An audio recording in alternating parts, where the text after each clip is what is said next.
ध्यान दीजिए, फलाहार करो, उसमें भी नमक का सेवन मत करो। प्रदोष व्रत में नमक का सेवन वर्जित होता है। कारण क्या कारण होता है? उसका एक कारण माना गया है नमक की वर्जितता। जिस समय पर एक नगर में एक ब्राह्मणी रहती थी, बहुत भाव से सुनिएगा, प्रदोष व्रत नमक को त्यागने का भाव प्रदोष व्रत की किताब में भी मिल जाएगा आपको, आप पढ़ेंगे तो सुना होगा आपने। एक ब्राह्मणी रहती थी एक नगर में, उसका पति नहीं था, छोटा सा बालक एक साथ में रहता, छोटा सा बालक। अब ब्राह्मण के घर की धर्म पत्नी है, ब्राह्मण कर्मकांड करने वाला, पूजन करने वाला, पाठ करने वाला, अनुष्ठान करने वाला, पूजन करने वाला, मंत्र जाप करने वाला, भगवत भक्ति में डूबने वाला। ब्राह्मण तो चले गया, ब्राह्मणी बच्चे के साथ रह रही, क्या करे वो? अकेली निवास कर रही, अकेली रह रही है। और ब्राह्मणी बच्चे के साथ भ्रमण करती रहती, घूमती, कहीं कहीं दर दर जाकर कुछ भिक्षा को मांग कर लेकर आ जाती, और भिक्षा लाने के बाद में उस भिक्षा को जब लेकर आती तो अपने बच्चे को भी खिलाती और स्वयं भी उसका पान करती। एक दिन ब्राह्मणी भ्रमण करते करते प्रदोष काल के समय पर शिव मंदिर में प्रवेश करी। प्रदोष काल के समय और शंकर मंदिर में जब प्रवेश करा, प्रदोष काल किसको कहते हैं? सूर्य अस्त हो रहा हो, रात्रि प्रवेश कर रही हो, दोनों का जब मिलन हो रहा हो वो प्रदोष काल कहलाता है। दोनों का जब मिलन हो, सूर्यास्त हो रहा हो, रात्रि अपना चरण बढ़ाने के लिए आगे बढ़ रही हो और दोनों का जब मिलन हो रहा है, वो प्रदोष काल है, वो प्रदोष का समय है। ब्राह्मणी मंदिर में प्रवेश कर रही, जब ब्राह्मणी मंदिर में प्रवेश करी, मंदिर के अंदर पहुंची, प्रदोष काल का समय था, प्रदोष का समय चल रहा था। और प्रदोष काल के उस समय में, प्रदोष काल के उस समय में जब ब्राह्मणी ने देखा कि कोई भगवान की भक्ति में लगा हुआ है, भगवान के रस तत्व में डूबा हुआ है, आज ब्राह्मणी के पास में कुछ पदार्थ नहीं है, अपने बच्चे का पेट भरने के लिए कुछ सामग्री नहीं है, और कुछ आस लेके वो प्रवेश करी है, कुछ आस लेकर वो अंदर प्रवेश कर जाती है। कोई ऋषि की पत्नी, कोई ब्राह्मण जन की अर्धांगिनी उस प्रदोष के समय पर शंकर का अभिषेक पूजन कर रही थी, भगवान शिव की आराधना कर रही थी, भगवान की भक्ति में डूबी हुई थी। जब भगवान शिव की आराधना में डूबी हुई है, आराधना कर रही है, ये कुछ पाने के लिए चली गई, ये कुछ पाने के लिए गई और इसके मन में आया कि मैं कुछ, मुझे भोजन का कोई पदार्थ मिल जावे, मुझे कुछ भोजन मिल जावे, और जब मुझे भोजन मिल जाएगा तब मैं जो पाऊंगी अपने बच्चे को भी पाऊंगी। पर जिस मंदिर में वो प्रवेश करी थी, जहाँ पर नारी पूजन कर रही थी शंकर की प्रदोष काल में, वहाँ पर पड़ी हुई कुछ वस्तु को इस ब्राह्मणी ने मांग लिया। मेरे बालक को बहुत भूख लगी है, मेरा बच्चा बड़ा भूखा है, इसके भोजन के लिए थोड़ी सी सामग्री दे दीजिए, इसके भोजन के लिए थोड़ा सा कुछ रस तत्व दे दीजिए। उसने उठाया थोड़ा सा पदार्थ, कुछ जो उसके पास में था वो दिया। जब दिया तो देने के बाद जब उसे प्राप्त हुआ और होने के बाद में जब वो मिल गया उसको, तो उसने उस समय पर उस पदार्थ को जैसे ही मुख में लिया, लेते ही कहा इसमें तो स्वाद नहीं है, इसमें स्वाद नहीं है। उस ब्राह्मणी ने बड़ा सुंदर एक संवाद कहा। घर का जो बड़ा होता है ना, घर का जो बड़ा होता है, घर का बुजुर्ग जो होता है, घर का जो प्रथम स्थल प्राप्त करने वाला, मेन कुर्सी पर अच्छी जगह पर जो बैठने वाला होता है ना, ब्राह्मणी कहती है वो वो कभी किसी वस्तु में ऐब नहीं देखता, मिनक नहीं निकालता। समाज के अन्नकूट होते हैं, समाज के जब अन्नकूट होते हैं महाराज, समाज के जब अन्नकूट होते हैं, बड़ी बड़ी समाजों में जब कार्तिक महीने में अन्नकूट महोत्सव होते हैं, बहुत सारा प्रसाद बनता है। जो बुजुर्ग होते हैं ना, बड़े समझदार लोग होते हैं ना, तो अन्नकूट की जब प्रसाद खाने बैठते हैं ना, उसमें नमक नहीं भी होता ना तो नहीं बोलते कि इसमें नमक नहीं है। पर जो हमने डोनेशन दिया है, जब तुम आए थे समाज वाले तो हमने 1000 का लिफाफा दिया, 500 का लिफाफा दिया, 2000 का लिफाफा दिया, और भोजन ऐसा बनवाया। एक व्यक्ति वो जो खाकर चुपचाप चले गया, और एक व्यक्ति वो जिसने प्रसाद पर उंगली उठाई। इन दोनों को अन्नकूट की तारीख पे इनका नाम लिख लो, और अगला अन्नकूट आए तब दोनों की दशा देखना। एक जो चुपचाप खाकर चले गया, भगवान के प्रसाद को प्रसाद मानकर, प्रभु का दर्शन मानकर लेकर चले गया, वो उन्नति की सीढ़ी पर चढ़ता चटर की जिंदगी जीता रहा।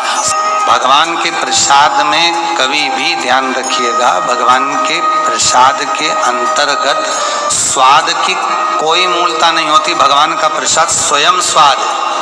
भगवान के प्रसाद में नमक नहीं देखना, मिर्ची नहीं देखना, भगवान के प्रसाद में शक्कर नहीं देखना, भगवान के प्रसाद में कुछ ये नहीं देखना कि कितना माल डला, कितना घी, कितना बादाम, कितना काजू, कितना इलायची डला। हाँ, यहाँ तक शास्त्र कहता है कि भगवान का प्रसाद अगर बन रहा है तो उसकी सुगंध भी नहीं ली जाती है महाराज। यहाँ तक शास्त्र कहता है, जब तक भगवान उसको पानी ले तब तक उसका सुगंध भी नहीं ली जाती। और कई कई जगह तो भगवान को प्रसाद अगर सूखा सामान हाथ में आ गया, इलायची कैसी है, मंदिर के अंदर जाने वाली है भगवान को डलने के लिए, लाओ यार किसकी दुकान से आई इलायची बताओ, इलायची तो 25 बार सूंघा, हाँ हाँ अच्छी है, अब सूंघ लिया तो भगवान इसको स्वीकार करेगा क्या? अरे जम के तो बोलो। एक फूल तुमने बगीचे से तोड़ा और सोचा इसमें पहले मैं सूंघ लेती हूँ, इसमें स्वाद है कि नहीं, इस फूल में गंध है कि नहीं, इसमें सुगंध है कि नहीं, और फूल सूंघ लिया, उसके बाद तुम भगवान को देखो, भगवान स्वीकार करेगा नहीं। कई कई घरों में तो हंडी से दाल चलाती जाए अपने हाथ में डाल के। महाराज ब्राह्मणी ने जैसे मुख में लिया थूक दिया, ये श्रेष्ठ नहीं है। जो ऋषि की पत्नी अंदर पूजन कर रही थी प्रदोष काल, उसने कह दिया, आपका चेहरा बता रहा है कि आप ब्राह्मण की धर्म पत्नी हैं, पर आज आप दर दर जाकर अगर भिक्षा मांग रही हो, दर दर जाकर अगर भीख मांग रही हो, दर दर जाकर भिक्षा को मांग रही हो, तो इसमें आपके पति का दोष नहीं है, दोष आपका है। क्योंकि आप भगवान के प्रसाद में भी जो स्वाद देखी थी ना, ये आपका एक जन्म का नहीं है, ये ना जाने कितने जन्म का है। ब्राह्मणी के मस्तिष्क में बैठ गया, ब्राह्मणी के उस का ना वो बक्कल में नहीं अक्कल में बैठ गया कि ये स्वाद नहीं देखना। इसलिए प्रदोष व्रत के अंतर्गत ब्राह्मणी ने उस दिन से विचार कर लिया कि जैसे आप पूजन कर रही हो, जैसे आप अर्चना कर रही हो, जैसे आप आराधना कर रही हो, ऐसी आराधना, ऐसी पूजन, ऐसी भक्ति मैं भी करूँगी, ऐसी आराधना मैं भी करूँगी।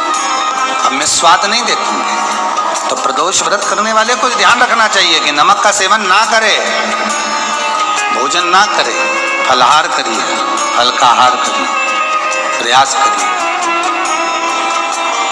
और यदि आपने व्रत का ले लिया भोजन का कि हम तो एक टाइम फलाहार करेंगे, एक टाइम भोजन करेंगे, ऐसा भी कई लोग प्रदोष ले लेते हैं, तो वो बात आपकी है, आप तक रख, ठीक है, अपने मन तक, ठीक है। बाबा आपकी मनोकामना पूर्ण करे, वो भी भाव। अरे भगवान को धन्यवाद दो कभी कभी कि तूने अच्छे घर में पैदा किया, अच्छा परिवार दिया, अच्छा पति दिया, अच्छी पत्नी दी, अच्छे बच्चे दिए, अच्छा कुटुंब दिया, घर दिया, दुकान दी, जमीन जायदाद दी, शरीर अच्छा दिया, हाथ पैर आँख नाक मुंह सब बढ़िया दिया, एक के भी निपटा के नहीं भेजा तूने। मान लो एक आध निपटा के भेज देता तो क्या झगड़ा करने ऊपर जाते? एक ही कान देता और एक गायब कर देता, तो यहाँ से चिपका देता, क्या कर लेते? हाथ एक देता और एक गायब कर देता, तो क्या झगड़ा करने जाते ऊपर कि मुझे ऐसा शरीर दिया? नहीं, भगवान को धन्यवाद देना कि मुझे अच्छे घर में पैदा करा, कटोरा लेके वहां चौराहे पे नहीं बिठाया। तूने अच्छा घर दिया, 2 समय की रोटी दे रहा है, खूब जोरदार शरीर दिया, भजन करने का मुहूर्त दिया, और बचा कुचा था तो ये सियोर वाला महाराज दे दिया, कथा सुनाने वाला। अब शाम के समय पर प्रदोष काल में बेलपत्री के पेड़ के नीचे, चाहे शंकर के मंदिर के दरवाजे पर या शिव मंदिर में, अगर आप प्रदोष के दिन दिया लगाते हो, सोमवार के दिन दिया लगाते हो, तो ऐसा कोई व्यक्ति नहीं जिसको मेरे देव अधिदेव महादेव मेरा विश्वनाथ भंडार नहीं भरता हो, खाली नहीं छोड़ेगा, दे देगा, भंडार भर देगा, कमी तो नहीं रख सकता, ये पक्का। पर तुम करना ही नहीं चाह, 2-4 सोमवार करो और उसके बाद के तो महाराज जी हमने तो करा था, हमको तो मिला ही नहीं, 2-1 प्रदोष करा तुमने, अरे 1 साल करो, सारे दर भी तो अपन ठोकर खा कर आए, इतना साल निकाला अपन ने, और 6 महीना 3 महीना 4 महीना भगवान से निवेदन तो करो, दिल से कहो तो सही, नी भंडार भरे तो बात दूसरी, एक बार बोलो तो। पर जगत के लोगों के सामने जाकर मत कहना, कहना तो देव अधिदेव महादेव से कहना। प्रदोष व्रत करने वाले को प्रदोष के दिन प्रयास करना चाहिए कि रात्रि के समय पर आधा घंटा, 10 मिनट, 20 मिनट जागरण करे। जागरण मतलब थोड़ा भगवान का भजन कर ले, भले 4-5 माताएं इकट्ठी नहीं हो तो अपन अकेले ही कर लो, अपन अकेले कम है क्या भाई, अपन कम पड़े, आराधना अकेले भी करो, जागरण करो। जब आपकी 11 प्रदोष हो जाए, 26 प्रदोष हो जाए, तब उद्यापन करो। उद्यापन 2 ब्राह्मणों को जोड़े से बुलाओ, ब्राह्मणों को जोड़े से बुलाकर उनके चरणों की पूजन कर कर, आराधना कर कर, सुंदर मंडप तैयार कर कर भगवान का, उसमें सुंदर रंगोली डालकर, मंडल बनवाकर पूजन करो शंकर भगवान की प्रदोष का।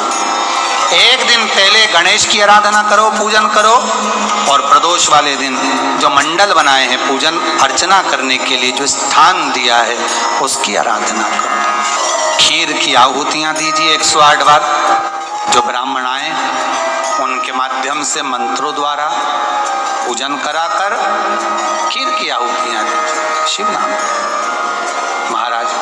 फिर ब्राह्मणों को जोड़े से भोजन कराकर, चरणों को नमन कर कर, दक्षिणा प्रदान कर कर, निवेदन कर कर ब्राह्मणों से कहें, हे ब्राह्मण देवता, आप हमें आशीर्वाद प्रदान करें कि जिस प्रदोष का हमने व्रत किया है उस व्रत का पुण्य फल हमें प्राप्त हो।